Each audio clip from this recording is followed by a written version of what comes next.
Como é que você vai conseguir ter o voto de Lula, e aí do eleitor de Lula, o voto do bolsonarista, do Flávio Bolsonaro, se esse eleitor calcificou o voto?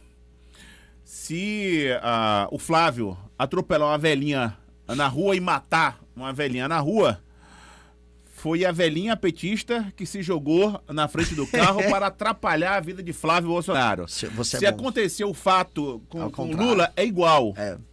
É um voto que está calcificado. Tem gente que está cega ali. Como é que você vai conseguir descalcificar, não sei nem se tem essa palavra, entrar nesse voto e ter esse voto para você? O termo é muito bom e os exemplos são maravilhosos. Tá? De parabéns, eu vou até copiar você nas minhas falas. Massa. É verdade, mas a gente tem que fazer um recorte. Quem é esse eleitor? Do PT, você vai pegar um eleitor ideológico, urbano, especialmente o eleitor jovem e o funcionário público, ideológico, e pessoas mais velhas em programas sociais. Esses aí não tem como mudar. Eu tô na tua. Do bolsonarismo, especialmente as pessoas mais velhas que acompanham nas redes sociais eles, aposentados que ficam assistindo lives e vídeos diários. O tio e a tia do Zap, seria isso? O tio e a vídeos diários. O tio e a tia do Zap, seria isso? O tio e a tia do Zap. Esses aí, não há muito que se falar. Agora, os filhos... Então, quando eu rodo o Nordeste, eu tô conversando com pessoas que são filhos dos petistas. Os filhos dos petistas, que querem comprar um celular, querem ter um trampo legal, ganhar uma grana e querem não ser assaltado. É por isso que quando a gente estava falando agora no começo, Renan, o que você está falando sobre programa social é impopular. Não é. Não é. As pessoas não querem viver de programa social. Um rapaz que tem uma vida inteira pela frente, uma moça que tem a vida inteira pela frente. Eu vou ganhar um Bolsa Família e vou ver disso. Pô, isso é muito pouco. Hoje, mesmo a pessoa mais pobre, numa cidade pequena que não tem trabalho, ele tem um celular. Ele vê que o mundo está acontecendo e que ele está fora disso. E ele quer viver o mundo, ele quer comprar as coisas, ele quer ir um dia pra uma festa, ele quer um dia comprar uma casa, ele quer sonhar. E esse cara, eu tô falando pra ele, cara, a gente vai ter que fazer um monte de coisa. Você quer tudo isso? Eu quero. A gente vai ter que mudar tudo. Bora mudar ele, bora mudar. Então eu tô propondo pra galera um caminho. Vamos fazer um caminho muito diferente. O caminho atual é uma droga. O caminho atual, você nunca vai ganhar nada. Você vai ser um escravo recebendo migalha dos outros. É verdade. Então, pro eleitor do Lula dá pra falar isso. E pro eleitor do Bolsonaro? É uma pessoa em geral de classe média, mais do centro-sul. Este cara, que não é o idoso que tá preso lá nos vídeos do... Sei lá, atenção, os ETs chegaram e sequestraram o Bolsonaro, sei lá. Esse cara... O clone de Lula. Dos clones de Lula, que resistem, tá? Assim, não o clone, claro, mas existiam os vídeos e tal. Esse cara... O que tá preso nos clones, beleza, eu não vou fazer nada, eu não vou nem conversar muito com ele. Agora, o filho dele, uma pessoa que faz um voto útil antipetista, totalmente aberto. Dá muito pra buscar. Essas pessoas só têm que conhecer a gente. Tá? Uma pesquisa Atlas que mostra. Eu sou muito conhecido no público de 16 a 25 anos. Nesse público de 16 a 25 anos, portanto, eu já tenho 36% de acordo com a pesquisa Atlas, subindo provavelmente para 40% na próxima. Eu tô em primeiro. No público de 25 a 35, eu sou menos conhecido, mas já sou conhecido. 12%. Então, é aumentar o meu conhecimento conforme eu vou chegando nas faixas mais idosas. Lá, quando a gente sobe já para 35, 45, aí já cai bastante para 2. E mais de 60 anos é tipo 0,5. Entendeu? É assim a minha intenção de votar. É um pico que vai caindo. Você não é bem visto nos velhinhos, então. Assim. Por enquanto não. É isso. Eles estão muito apaixonados nos seus candidatos. Né? O velhinho bolsonarista, se eu apresento minhas propostas, a gente já fez esse teste, com uma foto do Flávio Bolsonaro, o velhinho, ele é muito bom, ele é maravilhoso, nossa, não, só proposta boa. Se eu apresento com a cara do Lula, e olha que não são propostas lulistas, pro eleitor do Lula, olha, ele é muito bom, eu adorei ele. Aí mostra, não, é esse cara aqui, não gosto. Por quê? Porque a pessoa, ela é apaixonada pela pessoa. Ela não é sobre proposta, não é nem ideológico. Para essas pessoas, pra pessoa que é lulista em geral, a pessoa tem uma gratidão. O Lula cuidou de mim, o Lula me deu Bolsa Família, ou eu consegui comprar alguma coisa por conta do Lula. Pro do Bolsonaro é como se fosse uma novela. Aquela pessoa fica assistindo os dramas. Hoje o Bolsonaro acordou com dor. A Michelle deu um beijo nele. O Xandão é muito mal. A Michelle beija ele ainda? Eu acho que não, mas... Eu também acho que não. Mas essa pessoa imagina que sim, né? A pessoa acha que sim. Acho que... Valdemar da Costa Neto, voltando aqui, Valdemar da Costa Neto disse ontem, numa entrevista, foi ontem, anteontem, sei lá, que o Flávio foi na casa do Vocaro, o Vocaro já tava com o adereço dele na perninha, e ele foi lá pra cobrar o dinheiro. Só que o Flávio falou assim, não, eu vou lá pra acabar com essa relação. Ele foi fazer que porra lá dentro? Quem tá falando a verdade aí? É Valdemar, que Valdemar também não é de confiança. Eu acho que o Valdemar tá mais próximo da verdade ali, né? Mas eu acho que não foi exatamente uma coisa nem outra. Primeiro, a versão do Flávio, pra quem tá nos ouvindo, foi o seguinte, né? O Flávio, depois de pedir 130 milhões... Imagina se vai pra um sujeito, me vende 130 milhões aí que eu tô fazendo um filme. Tá bom, vou te dar. Ele fez um contrato. E aí a pessoa estava pagando. Até agora o Flávio não explicou qual é a contrapartida do contrato. Para ele doar esse dinheiro, em troca, Flávio e a família vai fazer o quê? Ninguém falou o que o Flávio... Eu até imagino o que tenha sido. Do outro lado, aí quando termina, né, a operação, o Flávio alega que vai até a casa do Vocaro. Seu Vocaro, você tá aí? Tô. Nunca mais fale comigo. Você é um corrupto. Vim aqui peguei um avião, vim lá de Brasília, pousei em São Paulo, pego um carro, peguei um Uber, peguei um segurança, vim até sua casa pra te avisar isso. Eu vou, cara, ok, Flávio. Despesas pagas pelo Senado. Logicamente. E aí, ok, Flávio, ok, eu aceito. Fecha a porta. Cena de novela, né? Cena de novela. Isso não existe. A noiva de Vocaro terminou com ele distante mesmo. Mas o Flávio o Flávio teve que ir lá. Teve que ir lá, olho a olho. A relação deve ser diferente. Diga, Fia. Eu tenho algumas perguntas aqui, mas eu ainda queria tirar uma dúvida em relação a isso, porque eu acabei fazendo duas perguntas ao mesmo tempo e para mim não ficou muito exato. O senhor falou sobre a pobreza do Brasil, o senhor falou sobre a produtividade que deve aumentar, que as pessoas devem trabalhar, e aí eu volto a esse assunto da desigualdade social, da desigualdade salarial que a gente vive no país, e eu queria saber de que forma poderia ser resolvido isso e quem são esses trabalhadores que precisam produzir mais para ganhar mais. Porque o que a gente sabe é que o país ele cresceu das mãos de muitos trabalhadores que continuam ganhando pouco ou que não chegaram ainda a um valor nem um pouco perto do que muitos ganham. Quem são os muitos? Quem são os muitos? Só para entender.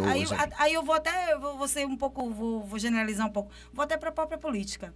Muitos políticos ganham absurdamente. Sim. Tem muitos benefícios. Sim. Coisa que a população que trabalha lá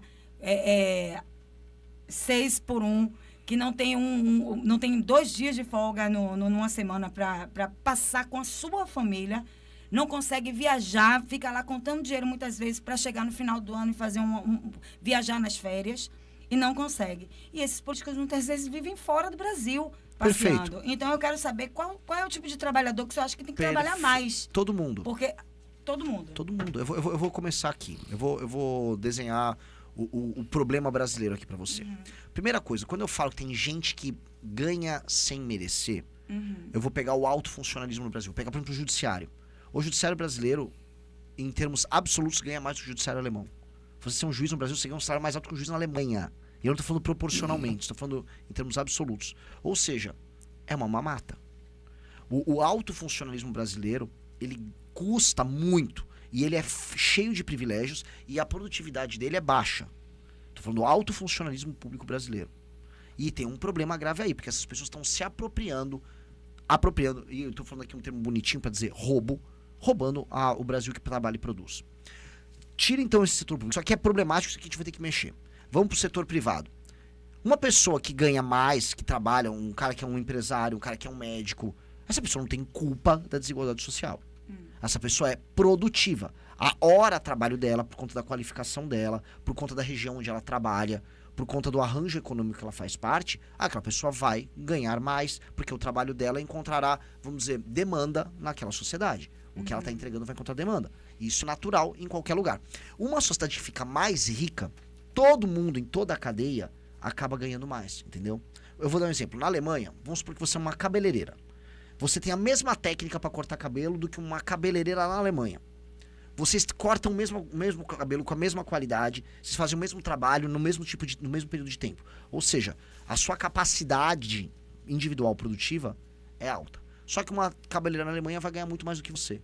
É porque eles estão distribuindo melhor? Não. É porque a economia alemã é mais rica, portanto, a oportunidade que você tem de usar a sua hora de trabalho como cabeleireira está impedindo, é uma troca, de você ser uma operária ou de você ser uma cozinheira, de você ser uma professora, vamos supor, que ganharia alto. Logo, o custo social, ou o preço do seu valor ali, será mais alto por conta disso. Logo, uma economia mais rica, faz com que todo mundo ganhe mais. Uma economia menos produtiva e mais pobre como a nossa, faz com que a gente, basicamente, ganhe menos e seja mais pobre. É isso. Em termos econômicos, a gente tem que aumentar a competitividade da economia brasileira e a produtividade da economia brasileira. E isso tem um efeito positivo. E isso tem um efeito positivo sobre a massa salarial como um todo. Nós combatemos isso.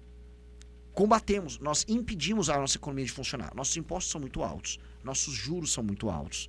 Nossa economia de funcionar. Nossos impostos são muito altos. Nossos juros são muito altos. A formação do nosso trabalhador é muito deficiente. Abrir uma empresa é um inferno. Fechar uma empresa é um inferno. Contratar uma pessoa é um inferno. Demitir uma pessoa é um inferno. A energia elétrica é cara. Se você for escoar uma produção, não tem rodovia, se tem uma porcaria. Ferrovia praticamente não tem. O trem não existe. Porto é muito ruim. O que isso afeta? Para todo mundo entender. Isso faz com que produzir coisas e fazer coisas aqui fique caro. E mais, que já que numa sociedade assim vai ter pouca gente altamente qualificada, quem for altamente qualificado vai ser raro. Quando algo é raro, esse algo fica o quê?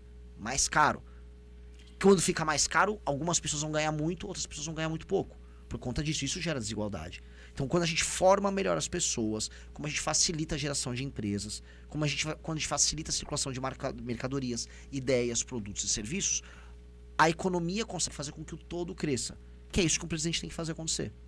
Qual a sua relação, como será a sua relação, Reinan? Eu estou conversando com o Reinan Santos, que é candidato a presidente da República pelo Missão, partido que foi criado por ele e seu grupo, o MBL.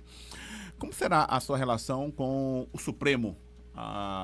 Tem uma turma assim que quer impeachment de ministro do Supremo. Você também pensa em impeachment de ministro do Supremo? Eu acho que isso é um trabalho que o Senado tem que tocar. Eu acho que claramente alguns ministros do STF precisam tomar impeachment. Mas de uma maneira muito mais óbvia, colocando aqui, o Alexandre de Moraes e Dias Toffoli não tem condições de continuar na Suprema Corte.